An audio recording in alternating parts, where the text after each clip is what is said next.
Good afternoon, dear students. How are you? I hope you are doing very well. And today we will going to discuss about concept of load line.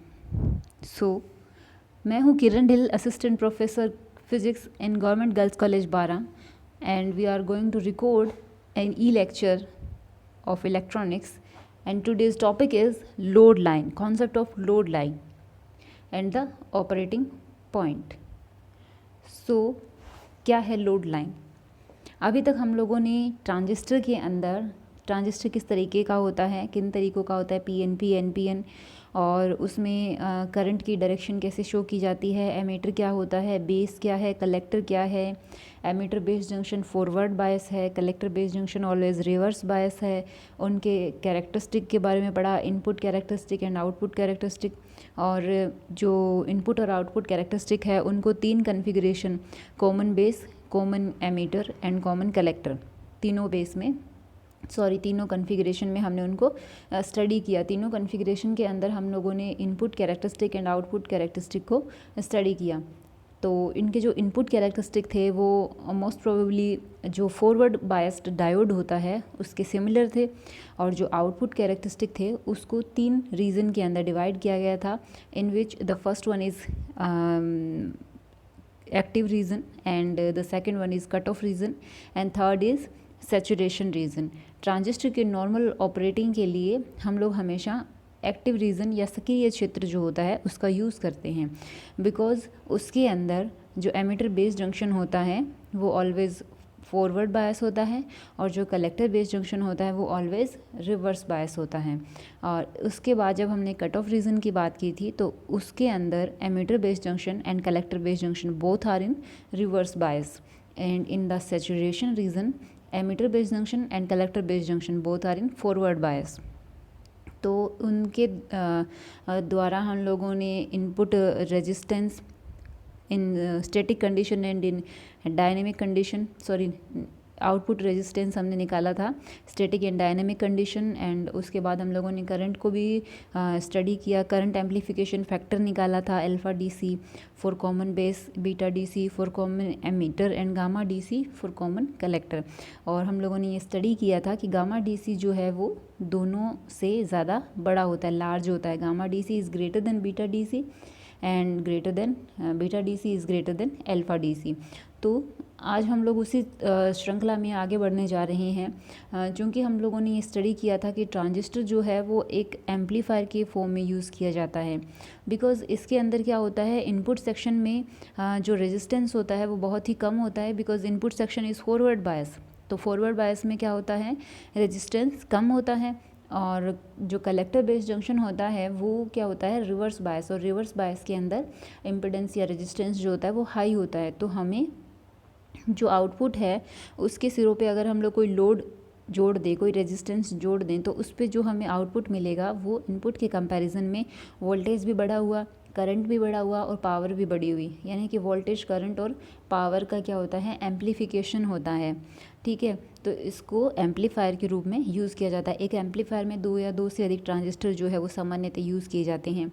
ठीक है, तो transistor जो होता है उसके अंदर अगर हम लोग उसके आउटपुट टर्मिनल पे अगर कोई लोड जोड़ दें तो वो क्या करेगा, उसके ऊपर जो हमें आउटपुट मिलेगी, जो कोई सिग्नल हमें उस पर गेन होगा, वो आउटपुट वोल्टेज होगी, लोड पे हमें मिलेगी। उस रेजिस्टेंस को जिस पर कि हम उसको प्राप्त कर रहे हैं, जिसके थ्रू हम उसे गेन कर रहे हैं, वो क्या कहलाता है, लोड रेजिस्टेंस कहलाता है। जैसे अब मान लीजिए ये हमारा पूरा क्या है, सर्किट है। अब इसके सिरों पे इधर, तो इधर हमने क्या किया है, एक अतिरिक्त जैसे कोई रेजिस्टेंस जोड़ देंगे, तो उससे क्या है, उस पर हम लोग इन बिंदुओं के मध्य जो भी वोल्टेज रहेगी वो हमें उस रेजिस्टेंस पे प्राप्त हो जाएगी। ठीक है,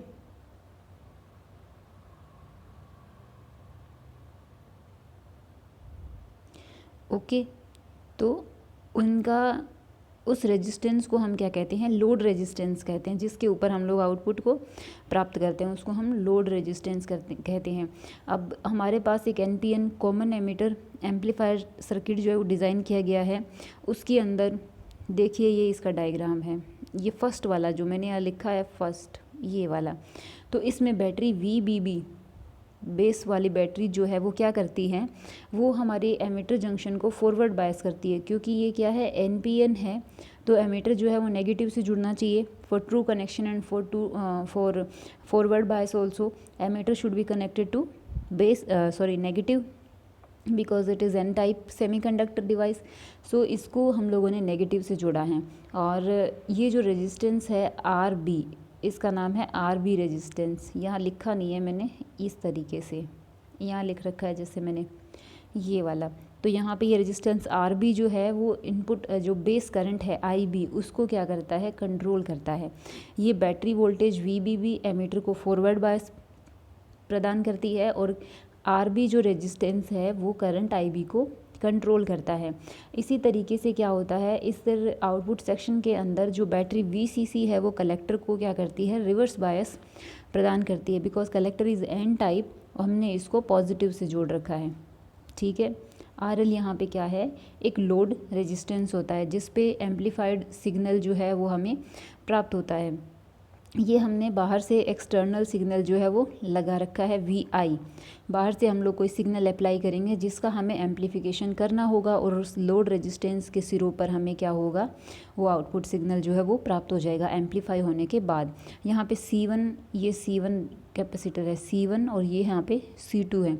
C1 और C2 क्या करते हैं, ये DC जो होती है उसको रोक देते हैं और जो सिग्नल से रिलेटेड करंट होती है उसको आगे जाने देते हैं, जो कि हमने जैसे रेक्टिफायर के अंदर पढ़ा था, फिल्टर सर्किट में पढ़ा था। Capacitor is used to reduce और to provide a bypass to the AC components. तो ये क्या करता है, AC कंपोनेंट्स के लिए बहुत ही लो इम्पिडेंस जो है वो शो करता है और फॉर DC इनफाइनाइट वैल्यू का रेजिस्टेंस ये शो करता है। तो ये DC कंपोनेंट्स को रोक लेगा और जिस किसी सिग्नल का हमें एम्पलीफिकेशन करना है, जो हमें इनपुट सेक्शन में इसमें डाला है, वो एम्पलीफाई करने के लिए आगे भेज देता है। ठीक है, तो ये कैपेसिटर यहाँ पे इस तरीके से यूज़ किए जाते हैं। ये एक सामान्य एम्पलीफायर सर्किट का डायग्राम दिखाया गया है कि एक एम्पलीफायर सर्किट जो है वो किस तरीके का होता है।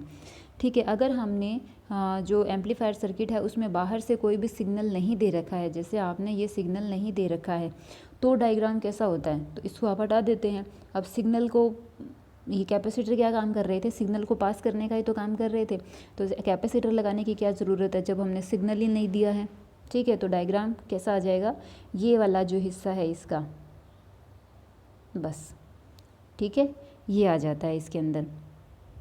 सिंपली जब हमने सिग्नल नहीं दिया है तो ऐसा डायग्राम आता है। वही बैटरी वोल्टेज VBB जो एमीटर को फॉरवर्ड बायस प्रदान करती है, VCC जो कलेक्टर को रिवर्स बायस प्रोवाइड करती है, RB रेजिस्टेंस जो कि बेस करंट IB जो है उसको कंट्रोल करने का काम करता है। जब कोई भी सिग्नल हम लोग नहीं लगाते हैं तो उसे हम कहते हैं शांत अवस्था।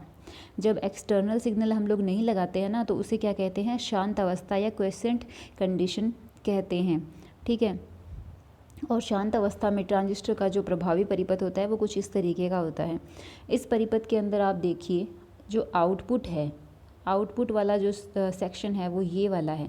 इसके अंदर अगर हम किरचॉफ लॉ लगाएं तो ये बैटरी वोल्टेज VCC जो है, इससे करंट जो है लोड के अंदर जाती है IC करंट। ठीक है, ये IC करंट की वजह से इस पर ड्रॉप कितना होगा, ICRL, और ये IC करंट जो है वो फिर इधर ट्रांजिस्टर के अंदर से पास होती है।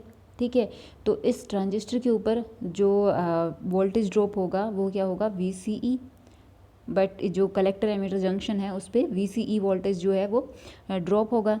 ठीक है, तो अगर हम लोग इसको किरचॉफ के लॉ से हम लोग इक्वेशन लिखें तो यहाँ से शुरू करते हैं, -VCC, इस पे वोल्टेज ड्रॉप ICRL, फिर इधर जाते हैं तो इधर वोल्टेज क्या है, VCE, तो VCC बराबर ICRL प्लस VCE, ये आ जाता है। इस इक्वेशन में जैसे IC बराबर लिखिए तो क्या आ जाएगा, VCC माइनस VCE और बटे RL, तो इसको कुछ इस तरीके से लिख दिया।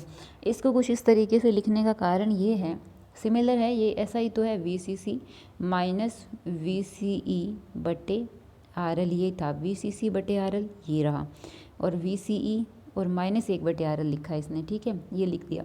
इसमें क्या है इसका आप अगर इस इक्वेशन से कंपैरिजन करें y प्लस बराबर एम एक्स प्लस सी, तो फिर c is V C C बटे R L and m is -1/RL and x is V C E, y is I सी।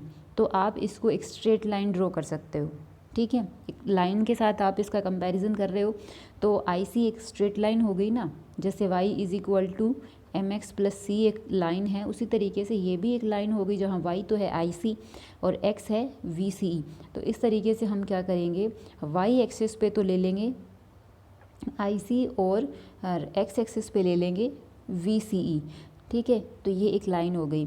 इस लाइन में क्या होता है, देखो इस लाइन के अंदर जब सबसे पहले इसके स्लोप की बात कर लेते हैं। m क्या होता है, जैसे हम लिखते हैं ना y is equal to m x plus c, तो m होता है स्लोप। स्लोप यहाँ पे क्या है, -1/RL। स्लोप यानी कि tan थीटा होता है, tan थीटा बराबर -1/RL। थीटा का मान जो होता है वो ऑलवेज 90 से अबव होता है और जैसे जैसे RL का मान बढ़ेगा थीटा भी बढ़ता जाएगा। देखो ये है ना, tan थीटा बराबर -1/RL। RL बढ़ता है तो 1/RL क्या हो जाएगा, कम हो जाएगा। और माइनस में जब वैल्यू कम होती है, जैसे एक -3 है, एक -2 है, कौन बड़ा है, ये बड़ा है। तो एक्चुअल में क्या हो रहा है, वैल्यू बढ़ रही है, तो RL बढ़ता है तो थीटा भी बढ़ रहा है। अब क्या होता है, जैसे ये हम लोग एक लाइन खींचेंगे इस जो इक्वेशन नंबर 2 है, क्योंकि ये एक क्या है, स्ट्रेट लाइन का जो इक्वेशन है y is equal to m x plus c, उसके सिमिलर हैं। तो y एक्सिस पे हमने ले लिया आई सी और x एक्सिस पे लिख लिया वी सी ई। ओके, तो क्या होता है, x एक्सिस पे ये कहाँ काटेगा, x एक्सिस पे y का मान 0 होता है, तो इसको हम लोग 0 पुट कर लेंगे x एक्सिस पे आई सी को। तो x एक्सिस पे आई सी जब 0 हो जाएगा तो वी सी सी किसके बराबर हो जाएगा, वी सी ई बराबर वी सी सी, ये बराबर हो जाएगा वी सी ई एक्सिस पर या वी सी ई अक्ष पर। उस एक्स पर भी क्या हो जाएगा, आई सी हमारा 0 है तो वी सी ई का मान वी सी सी के बराबर हो जाएगा। जैसे भी इसमें डायग्राम में हमने लिखा भी है, शो भी किया है, ये रहा वी सी सी, ये वाला पॉइंट बी पॉइंट, जो एक्स एक्सिस पे मान है वी सी सी और वाई पे क्या है 0। और इसी तरीके से एक्स वाई एक्सिस पे क्या होगा, वाई एक्सिस पे क्या होता है, हमारा एक्स जो होता है वो 0 हो जाता है, यानी कि आई सी अक्ष पे वी सी सी 0 है। तो वी सी सी 0 हो जाने से, sorry V C E 0, x वाला 0 है ना, तो आई सी बराबर क्या हो गया, वी सी सी बटे आर एल। तो ये वो पॉइंट हो गया 0 वी सी सी बटे आर एल, यानी कि एक्स एक्सिस पे 0 वैल्यू है तो आई सी का मान क्या है, वी सी सी बटे आर एल। ये दो पॉइंट हमें मिल जाते हैं, इधर ये वाई एक्सिस पे ये पॉइंट मिलता है और एक्स एक्सिस पर ये पॉइंट मिलता है। इन दोनों पॉइंट्स को मिलाने वाली जो लाइन होती है उसे हम कहते हैं लोड लाइन या डीसी लोड लाइन। शांत अवस्था में खींची गई लाइन है, इसलिए इसको कहते हैं डीसी लोड लाइन, ठीक है। यहाँ पर इसको रेखा ए बी से शो किया गया है, ये बी पॉइंट है यहाँ पे, ठीक है। ये वाली लाइन, ये क्या है, डीसी लोड लाइन होती है। तो आप समझ रहे हैं लोड लाइन कैसे निकाली है हमने, कि शांत अवस्था जिसमें हमने इनपुट सेक्शन में कोई भी सिग्नल अप्लाई नहीं किया है और उस कंडीशन में हमने आउटपुट जो हमारा सेक्शन है उस पर हमने केवीएल अप्लाई किया, वहाँ से आउटपुट करंट या यूँ कहें कि जो आईसी करंट है, क्योंकि आईसी करंट जो होगी ना वही लोड रेजिस्टेंस में से फ्लो होती है। लोड रेजिस्टेंस में से जो करंट फ्लो होती है वो लोड पे जो वोल्टेज मिलेगी उसको क्या करती है, कंट्रोल करती है। आईसी क्या करेगी, लोड आरएल पे जो भी वोल्टेज मिलेगी उसको कंट्रोल करेगी। तो आईसी का मान कम या ज़्यादा होने पर लोड पर जो वोल्टेज हमें मिलती है वो भी क्या है, कम या ज़्यादा होती रहती है। तो ये आईसी करंट जो है हमारे लिए बहुत इंपॉर्टेंट है यहाँ पे। तो आईसी का मान निकाला, इसमें एक स्ट्रेट लाइन बनती है। ये लाइन जो है हमने अभी इसके बारे में पढ़ा कि आईसी अक्ष पे x का मान 0 और VCE अक्ष पे y का मान 0, उससे दो पॉइंट्स मिलेंगे x एक्सिस पे और y एक्सिस पे, दोनों को मिलाओगे तो जो लाइन बनेगी वो है डीसी लोड लाइन। शांत अवस्था में डीसी लोड लाइन होती है। ये लोड लाइन जो है इसको हम लोग ट्रांजिस्टर जो है उसके आउटपुट कैरेक्टरिस्टिक के साथ खींचेंगे। जैसे हमने पहले क्या किया, ये ट्रांजिस्टर के आउटपुट कैरेक्टरिस्टिक जो हैं उनको ड्रॉ किया, ठीक है। कैरेक्टरिस्टिक ड्रॉ कर लिए, कॉमन एमिटर कॉन्फ़िगरेशन के आउटपुट कैरेक्टरिस्टिक ड्रॉ कर लिए, फिर ये लोड लाइन खींची। तो ये लोड लाइन जो है इन कैरेक्टरिस्टिक को जिन बिंदुओं पर काटती है ना, वो बिंदु Q जो है उस धारा IB के संगत ऑपरेटिंग पॉइंट या प्रचालन बिंदु जिनको बोलते हैं वो कहलाते हैं। समझे मेरी बात को कि जैसे हमने आउटपुट कैरेक्टरिस्टिक ड्रॉ कर लिए, ये सारी लाइनें, ये आउटपुट कैरेक्टरिस्टिक ड्रॉ कर ली, फिर हमने इनके साथ में डीसी लोड लाइन खींची, ठीक है, डीसी लोड लाइन खींच ली। अब जैसे मान लीजिए या यूँ कहें जैसे ये वाली लोड लाइन है हमारी डीसी लोड लाइन, इस लोड लाइन ने सारे कैरेक्टरिस्टिक को काटा है, ठीक है। तो इस आईबी धारा जैसे 80 की बात करें, 80 माइक्रो एम्पियर जो आईबी करंट है उसके कोरिस्पोंडिंग ये इसको यहाँ काट रहा है, तो इसके संगत जो आईसी का मान है और इसके संगत जो वीसीई का मान है वो पॉइंट क्या कहलाएंगे, ऑपरेटिंग पॉइंट कहलाते हैं। इसी तरीके से आईबी जैसे 60 है तो 60 को इसने यहाँ काटा है इस बिंदु पे, तो इसके संगत आईसी और वीसीई का मान इसका क्या कहलाएगा, ऑपरेटिंग पॉइंट। इसी तरह से आईबी 40 के कोरस्पॉन्डिंग आईसी और वीसीई का मान क्या कहलाएगा, ऑपरेटिंग पॉइंट। इसी तरीके से 20 के कोरस्पॉन्डिंग जैसे यहाँ पे काटा है तो ये क्या कहलाएगा, ऑपरेटिंग पॉइंट। इनको कहते हैं ऑपरेटिंग पॉइंट। अब ये ऑपरेटिंग पॉइंट जो होता है हमेशा क्या होता है, एक्टिव रीजन में होना ज़रूरी होता है। जैसे ये हमारा क्या है, एक्टिव रीजन है, इधर सैचुरेशन रीजन और ये वाला कट ऑफ रीजन होता है। तो क्योंकि ट्रांजिस्टर जो होता है उसका क्या होता है, एक्टिव रीजन में ही रैखिक व्यवहार या अपरूपण रहित प्रवर्धन जो है वो प्रदान करता है, ठीक है। क्योंकि एक्टिव रीजन में ही क्या होता है, न्यूनतम डिस्टोर्शन या मिनिमम डिस्टोर्शन के साथ में सिग्नल जो होता है वो एम्पलीफाई होता है। अदरवाइज़ क्या होता है, उसके अंदर डिस्टोर्शन आ जाता है। डिस्टोर्शन मतलब सिग्नल जो है वो वेरी करने लग जाता है, कम ज़्यादा होता है। जैसे मैंने एक बार आपको पहले भी बताया था कि जब हम लोग कोई रेडियो वगैरह पे कोई सिग्नल सुनते हैं या यूँ कहीं कोई सॉन्ग वगैरह सुनते हैं, कोई न्यूज़ आती है तो साइड में एक बैकग्राउंड जैसे नॉइज़ होने लगता है और अजीब सी आवाज़ आती है, जिसकी वजह से जो हमें सुनना है वो वॉइस क्लियर नहीं आती, तो वो डिस्टॉर्शन कहलाता है। वो सिग्नल जो होता है वो एक्चुअल सिग्नल, उसके साथ में अदर सिग्नल आ जाना या बहुत तरीके का डिस्टॉर्शन हो सकता है, या जो हमारा एक्चुअल सिग्नल है वो वेरी करे इस तरीके से। तो मिनिमम डिस्टॉर्शन जो है वो सिर्फ एक्टिव रीजन में मिलता है। तो ये ऑपरेटिंग पॉइंट जिनमें हम लोग ट्रांजिस्टर को चलाना चाहेंगे, ठीक है, जिस पे ट्रांजिस्टर काम करेगा वो ऑपरेटिंग पॉइंट होता है। तो ट्रांजिस्टर जिन बिंदुओं पर काम करता है या जिन आईसी और वीसीई के मान पर काम करता है, अगर वो एक्टिव रीजन में है तो हमें मिनिमम डिस्टॉर्शन के साथ आउटपुट मिलती है। अगर वो एक्टिव रीजन से बाहर निकल गई, मीन्स कि अगर वो सैचुरेशन में या कट ऑफ रीजन में आ गए तो डिस्टॉर्शन बढ़ जाता है। इसलिए हम लोग चाहते हैं कि ये जो क्यू पॉइंट है जिसको हम लोग बोल रहे हैं ऑपरेटिंग पॉइंट, वो हमेशा क्या हो, एक्टिव रीजन के अंदर ही शामिल रहे।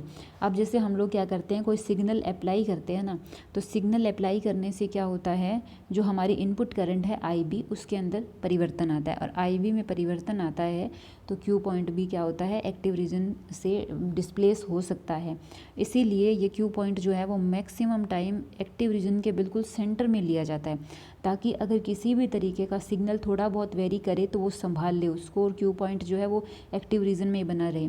जैसे मान लीजिए यहाँ पे कोई रीजन है, यहाँ पे क्यू पॉइंट है, और इनपुट सिग्नल आने से इनपुट करंट आई भी वेरी करने से ये क्यू पॉइंट जो है इधर चला गया, या यूँ कहें इधर चला गया, तो अभी भी क्या है, ये एक्टिव रीजन में ही बना है, ठीक है। अगर मान लीजिए क्यू पॉइंट जो है इनिशियली यहाँ पे है, क्यू पॉइंट जो है वो क्या है, यहाँ बना हुआ है ये यहाँ पर, और अब हम लोगों ने कोई सिग्नल लिया जिससे आई भी चेंज हुई, तो ये या तो इधर जाएगा या इधर जाएगा, तो अब ये एक्टिव रीजन से बाहर भी निकल सकता है, तो हमें इसको बाहर निकलने से बचाना है, ठीक है। इसीलिए most of the time Q point जो है उसको एक्टिव रीजन के बिल्कुल मिड में लिया जाता है, ठीक है। अब देखिए बात करते हैं कि जब हमने सिग्नल अप्लाई नहीं किया है उस कंडीशन में क्या होता है, जो हमारा ऑपरेटिंग पॉइंट होता है उसको शांत बिंदु या क्वेसेंट पॉइंट कहते हैं, ठीक है, और इसे हम लोग कैपिटल क्यू से लिखते हैं। क्यू वह बिंदु होता है जिस पर हमारा ट्रांजिस्टर जो है या जो हमारी डिवाइस है वो काम करती है, और इस क्यू पॉइंट का जो निर्धारण है, या यूँ कहें कि क्यू पॉइंट का पता कैसे चलता है हमें, आईबी करंट से। जैसे ये है ना, आपने अभी यही तो बात करी, जैसे आईबी 50 है उसके कॉरस्पॉन्डिंग हम देखेंगे कि क्यू का मान क्या है, तो इधर आईसी और इधर वीसीई, तो क्यू पॉइंट का पता किससे चल रहा है, आईबी करंट से पता लग रहा है, ठीक है। तो आईबी करंट से इसका पता लगता है, आईबी के मान पर डिपेंड करता है क्यू पॉइंट।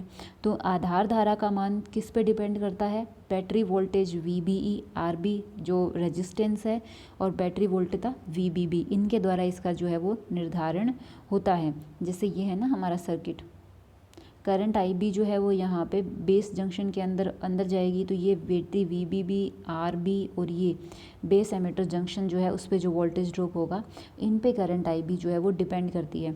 अब हम लोग इनपुट सेक्शन के अंदर भी क्या करेंगे, किरचॉफ नियम जो है वो अप्लाई कर लेंगे।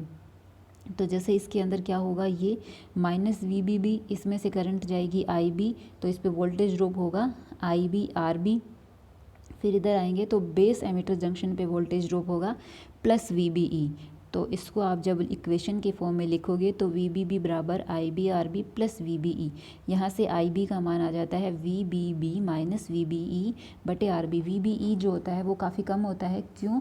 क्योंकि बेस एमिटर जंक्शन क्या है, फॉरवर्ड बायस है, इसलिए आप इसको एक तरीके से नेग्लिजिबल मान करके हटा भी सकते हो। तो I B current most of the time V B B बटे आर बी के बराबर होती है। इनके मान ज्ञात करके हम आई बी का मान ज्ञात कर सकते हैं, और आई बी जब हमें पता लग जाता है तो ट्रांजिस्टर के जो आउटपुट कैरेक्टरिस्टिक है और लोड लाइन है उसके कटान बिंदु से हम लोग क्यू पॉइंट जो है वो ज्ञात कर सकते हैं उस पर्टिकुलर आई बी के लिए।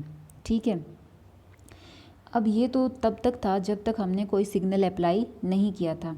जब हम लोग कोई सिग्नल अप्लाई करते हैं तो ट्रांजिस्टर का जो C2 आउटपुट सेक्शन में जो कैपेसिटर जुड़ा हुआ है वो क्या करेगा, उसके आगे हमने कोई अन्य कोई परिपथ या अन्य कोई लोड जोड़ दिया है जिसके ऊपर हमें क्या करना है, जो आउटपुट है वो हमें प्राप्त करनी है। इस जो एक्स्ट्रा लोड जोड़ा है, इस लोड का मान जैसे R है, तो फिर क्या होता है, आर व आर एल जो है वो पैरेलल हो जाते हैं। तो प्रभावी लोड कितना हो जाएगा, आर एल डैश, जो कि क्या है, आर व आर एल का पैरेलल कॉम्बिनेशन होता है।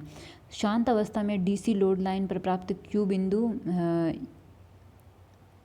प्रभावी लोड आर एल डैश के लिए प्राप्त लोड लाइन जो है वो शांत अवस्था में डीसी लोड लाइन पर प्राप्त बिंदु क्यू से गुजरती है, उसे एसी लोड लाइन कहते हैं। ये यूँ कहना चाहता है कि जैसे हमने क्या किया, ये वाला जो हमारा सर्किट था, ये वाला, इसके अंदर हमने कोई एक्स्ट्रा लोड जोड़ा जिसके ऊपर हम लोग क्या करेंगे, आउटपुट जो है वो प्राप्त करेंगे। ठीक है, इसके ऊपर तो ये इसका मान R है, R कोई रेजिस्टेंस है, तो प्रभावी या इफ़ेक्टिव रेजिस्टेंस क्या हो जाएगा, क्योंकि RL और R जो है वो क्या है, पैरेलल है, तो पैरेलल कॉम्बिनेशन से रेजिस्टेंस जो है वो RL डैश हो गया, कोई इनका पैरेलल कॉम्बिनेशन RL बटे R प्लस RL, ये इफ़ेक्टिव रेजिस्टेंस हो गया। इस पे हमें क्या है, अब आउटपुट मिलने वाली है। ये हमने कब किया है, जब हमने कोई इनपुट सिग्नल जो है वो अप्लाई कर दिया है। तो इस RL डैश के ऊपर जो वोल्टेज हमें मिलेगी, जो सिग्नल हमें मिलेगा, उसके लिए जो लाइन खींचेंगे ना हम लोग, ठीक है, वो लाइन क्या कहलाएगी, AC लोड लाइन कहलाती है। कौन सी load line, AC load line. और ये AC लोड लाइन जो है वो जो DC लोड लाइन का क्यू पॉइंट है उसी को काट करके गुजरती है, उस पर्टिकुलर क्यू पॉइंट को ही काटेगी। ये शांत अवस्था में DC लोड लाइन पर जो प्राप्त क्यू बिंदु है उससे ये गुजरती है। ये AC लोड लाइन जो होती है उसका स्लोप जो होता है वो ज़्यादा होता है, क्योंकि इसका रेजिस्टेंस क्या होता है, कम होता है। ये RL डैश के लिए खींची गई है, वो RL के लिए खींचा गया है। DC तो RL के लिए और AC RL डैश के लिए। तो हम लोग ये कह सकते हैं सिंपली, इससे ये कंक्लूज़न निकलता है कि जो DC लोड लाइन है वो तब हमें मिलेगी जब हमने कोई सिग्नल अप्लाई नहीं किया है। When we apply a signal, AC signal to the amplifier circuit, then we gain AC load line across the load resistance RL dash, which is parallel combination of RL and R. R is the load across the output section या across the output terminal। ठीक है, okay. तो इसमें क्या होता है कि अगर मान लीजिए हमने R नहीं लगा रखा है तो सिंपली DC लोड लाइन ही मिलेगी, और वही AC लोड लाइन का काम करती है अगर हमने R नहीं जोड़ा है एक्स्ट्रा। और हम इसके बारे में भी बात कर चुके हैं, ये मैंने अलग अलग पॉइंट्स में लिखा है। जैसे ये वाला पैराग्राफ जो है वो आपको बताएगा कि AC लोड लाइन क्या है, ठीक है। उसके बाद में ये वाला बताता है कि हमें क्यू पॉइंट जो है वो सेंटर में ही क्यों चाहिए। फिर क्यू पॉइंट को सेंटर में बनाए रखने के लिए हमें मतलब किस तरीके से बना करके रखेंगे या किस तरीके से वो वेरी करता है वो चीज़ें, ये AC लोड लाइन को बताता है ये वाला पैराग्राफ, उसके बारे में लिखा गया है। फिर उसकी ज़रूरत कि हमें क्या है, सिग्नल जो है वो क्यू पॉइंट जो है वो एक्टिव रीजन में ही क्यों चाहिए, ठीक है। इस तरीके से ये सेक्शन में लिखा गया ताकि ये थ्योरी जो है आपको उसको समझने में थोड़ी सी आसानी रहे। हमें क्या है, मिनिमम डिस्टॉर्शन के साथ आउटपुट सेक्शन में वोल्टेज चाहिए, और मिनिमम डिस्टॉर्शन के लिए क्या ज़रूरी होता है, क्यू पॉइंट जो होता है वो एक्टिव रीजन में होना ज़रूरी है, और एक्टिव रीजन के लिए बिल्कुल भी मिड में होना चाहिए। जिससे क्या होता है कि कोई भी इनपुट, जैसे आई बी करंट हम लोगों ने आई इनपुट सिग्नल अप्लाई करने पे और आई बी करंट जो फ्लो हो रहा था उसके मान में थोड़ा सा चेंज आता है, क्योंकि हमने सिग्नल अप्लाई किया है, तो सिग्नल भी हमारा एसी है, फ्लक्चुएट होने वाला है, तो आई बी करंट भी फ्लक्चुएट होती है। तो आई बी करंट फ्लक्चुएट होती है तो उसके कॉरस्पॉन्डिंग क्यू का मान जो होता है वो भी वेरी करता है। अगर वो वेरी करता है तो क्या होगा कि हमें उसको बिल्कुल मिड में रखना है, जैसे मैंने आपको बताया, ताकि क्या है वो वेरी करने पर भी एक्टिव रीजन में ही बना रहे और हमें आउटपुट सेक्शन के अंदर मिनिमम डिस्टॉर्शन के साथ वोल्टेज जो है वो मिले। और जैसे हमने इसके लिए यहाँ पे एक डायग्राम भी बनाया है, उससे पहले थोड़ा सा ये पढ़ लेते हैं हम लोग। ये क्या कहना चाहता है कि अगर मान लीजिए हमने कोई सिग्नल अप्लाई किया वी आई, उसकी वजह से आई बी धारा में परिवर्तन आया I B plus del I B, यानी कि ये भी हो सकता है कि I B plus del I B हुआ हो, और ये भी हो सकता है I B minus del I B हुआ हो। सिग्नल की वजह से करंट बढ़ भी सकता है और करंट घट भी सकता है। दोनों ही कंडीशन में क्या होता है, क्यू का मान जो होता है या तो बढ़ेगा या घटेगा, ये भी वेरी करेगा, ठीक है। और अगर मान लीजिए उसकी वजह से जो हमारा सर्किट है उसके अंदर जो आउटपुट सेक्शन में करंट आईसी है वो भी चेंज हो गई, चेंज वाले जो करंट होते हैं उनको हम स्मॉल लेटर से लिखते हैं, small I C, small I B ऐसे लिखेंगे, और जो अपनी ओरिजिनल वाली करंट और वोल्टेज है उसको हम लोग कैपिटल लेटर से लिख रहे हैं। तो आईसी करंट में जो चेंज आया उसको स्मॉल आईसी, और ये आईसी करंट ही लोड में से जाती है तो लोड पे वोल्टेज आईसी आरएल, और वी नोट जो है वो आईसी आरएल जो वी नोट सिग्नल है जो करंट चेंज होने के बाद मिला, तो उससे वोल्टेज गेन आता है वी नोट ओवर वी आई, जो सिग्नल हमने अप्लाई किया है बट्टे में वो आ जाएगा। और धारा लाभ, करंट जो बदली आईसी और इनपुट जो बदली आईबी, दोनों का रेशियो, वो हमारा क्या हो जाता है, करंट गेन हो जाता है। इसको इसने एक एग्जांपल के थ्रू समझाया है कि जैसे शांत अवस्था में जैसे हमने कोई सिग्नल अप्लाई नहीं किया तब हमारी करंट थी आई बी 50 माइक्रो एम्पियर और आईसी थी 5 मिली एम्पियर, और जो वीसीसी है वो थी 30 वोल्ट, जो कि कलेक्टर को क्या कर रही है, रिवर्स बायस। लोड हमने लगा रखा था 3000 ओम का। अब क्या होता है, हम लोगों ने निकालने हैं आईसी एक्सिस पे पॉइंट और वीसीई अक्ष पे बिंदु, क्योंकि उन दोनों बिंदुओं से ही लोड लाइन बनती है। तो आईसी अक्ष पे बिंदु क्या होते हैं, 0 और वीसीसी बटे आरएल, तो वीसीसी बटे आरएल, वीसीसी 30 है और आरएल क्या है 3000 ओम, तो इससे वीसीसी बटे आरएल आ गया 10 मिली एम्पियर। इसी तरीके से वीसीई अक्ष पे बिंदु क्या होते हैं, वीसीसी और 0, तो वीसीसी तो 30 है तो 30 हो गया, तो इन बिंदुओं को मिलाने वाली लाइन लोड लाइन होगी, जैसे ये हो गया ना 0 वीसीसी और ये वीसीसी 30 और ये हो गया 10 मिली एम्पियर, इन बिंदुओं को मिलाने वाली लोड लाइन हमें मिल गई। अब हमने क्या किया, एक सिग्नल अप्लाई किया जिसका एम्पलीट्यूड क्या है 10 मिली वोल्ट, ठीक है, 10 मिली वोल्ट एम्पलीट्यूड का, 10 एम्पलीट्यूड है इसका, उस एम्पलीट्यूड का एक सिग्नल अप्लाई किया जिसकी वजह से हमारी जो करंट आई बी है उसका मान भी क्या है 10 से बड़ा और 10 से कम हुआ, तो 50 थी तो 60 और 40 के बीच में वेरी कर रहा है इसका मान। अब क्यू पॉइंट क्या होगा, आई बी का मान जो 60 है और आई बी का मान जो 40 है उसके कॉरस्पॉन्डिंग क्या है, इसके अंदर इसका जो मान है वो वेरी करेगा। यहाँ पे इस डायग्राम के अंदर ये जो मैंने बाद में वैल्यूज़ लिखी है ये थोड़ी सी लिखने में गलत आ गई है, या यूँ कहें कि ये डायग्राम भी थोड़ा सा चेंज हो गया है। इस डायग्राम को आप बुक से देख लेना, या फिर यहाँ इसको समझने के लिए आप ये मान करके चलिए कि ये तो 60 है, ये 50 है और ये 40 है, ठीक है। तो इनके बीच में जो है आई बी वेरी कर रहा है, तो क्यू पॉइंट भी ये लाइंस, या यूँ कहें कि ये इनके कॉरस्पॉन्डिंग जो आउटपुट कैरेक्टरिस्टिक है उनको लोड लाइन जिन बिंदुओं पर काटती है उनके ऊपर हमारा क्यू पॉइंट जो है वो वेरी करता है, ठीक है। उससे ये ए और बी के बीच में क्या है, वेरी करता रहेगा। अब हमारी आईसी करंट जो है उसकी वैल्यू कहाँ से कहाँ तक बदलती है, यहाँ और यहाँ के बीच में 2 मिली एम्पियर का गैप है, जैसे ये तो है 4 और ये है 6, तो ये हमारी सेंटर लाइन है, तो क्यू पॉइंट सेंटर पॉइंट पे था, तो आईसी कितनी बदली है 1 मिली एम्पियर के करीब आईसी जो है वो बदल गई है, ठीक है। 1 मिली एम्पियर के करीब आईसी बदल गई है, तो इससे हम लोग वोल्टेज गेन और करंट गेन निकालेंगे। और जैसे हम लोग आउटपुट सिग्नल वी नोट करेंगे तो वी नोट तो हो जाएगा आईसी इंटू RL। ये यहाँ पे इसने पहले धारा लाभ निकाला है। आईसी तो है 1 मिली एम्पियर और ये है 10 माइक्रो एम्पियर, तो 100 करंट गेन आ गया, निर्गत वोल्ट था। जैसे हम लोगों की आईसी RL होगी, तो आईसी तो है 1 मिली एम्पियर और RL जो है 3000 ओम, तो 3 वोल्ट का वोल्टेज आउटपुट सिग्नल हमें मिला।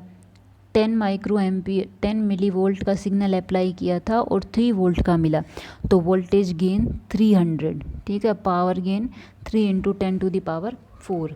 इस तरीके से क्या है, वोल्टेज और करंट का एम्प्लीफिकेशन होकर के हमें आउटपुट सेक्शन के अंदर मिलता है। इस डायग्राम को थोड़ा सा ठीक कर लीजिएगा। इसमें क्या है, जैसे एक तो ये चीज़ यहाँ लिखनी है कि ये है 4, ये है 5 और ये है 6। और इसके अलावा यहाँ पे ये जो IB है ये है 40, ये है 50 और ये है 60। ये ऊपर वाली इस हिसाब से मैनेज कर देना, ये 80 कर देना, ये 100, ये 120 और ये 140। इस तरीके से इसको चेंज कर देना। ये इधर 20 और बीच में एक और लाइन खींच देना जो 0 कर देना, ठीक है। ये थोड़ा सा यहाँ पे गड़बड़ हो गया है, इसको ठीक कर लीजिएगा। तो इस तरीके से हम लोग क्या है, कोई भी सिग्नल जो है ट्रांजिस्टर के थ्रू उसका एम्प्लीफिकेशन कर सकते हैं। This is the concept of load line and operating point, ठीक है। तो इसको अच्छे से स्टडी कर लेना, बहुत ही इम्पॉर्टेंट टॉपिक है ये लोड लाइन का।